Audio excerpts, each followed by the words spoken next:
Au moment où l'on parle, il y a un net avantage pour Joe Biden. Évidemment, la prudence reste de mise, mais c'est une nouvelle qui envoie un signal positif pour vous? Nous n'avons pas à prendre position pour l'un ou pour l'autre.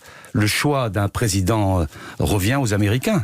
Il faudra ensuite que nous travaillions avec la personnalité élue et avec le nouveau gouvernement américain, quoi qu'il arrive. De la même manière ? Mais la différence majeure, c'est que depuis 4 ans, il y a eu une évolution. On ne reviendra pas au statu quo ante.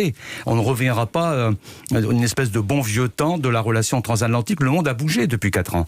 Et ce qui a bougé aussi, c'est le fait que l'Europe a affirmé sa souveraineté depuis 4 ans. Elle a affirmé sa souveraineté dans le domaine sécuritaire, dans le domaine de la défense, dans le domaine de son autonomie Monsieur stratégique. le ministre, certains disent que c'est un vœu pieux, qu'il faut encore ce sursaut. C'est une réalité.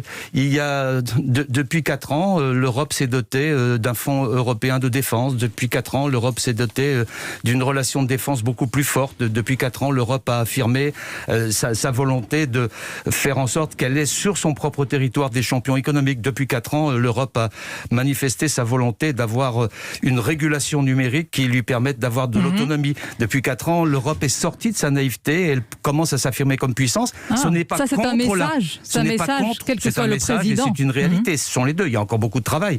Mais ce n'est pas contre la relation transatlantique. Au contraire, il nous faudra reconstruire désormais une nouvelle relation transatlantique, qui soit un nouveau partenariat. Nous avons, avec les États-Unis, une longue histoire, des valeurs communes, des victoires communes, des combats communs. Il faut les poursuivre, même si nous avons eu depuis 4 ans des différentiels, des divergences majeures. Ça n'empêche que dans la lutte contre le terrorisme, nous sommes ensemble. Ça n'empêche que l'état de droit, nous sommes ensemble. Donc c'est cette nouvelle donne qui va s'ouvrir aujourd'hui, quel que soit le président qui sera élu.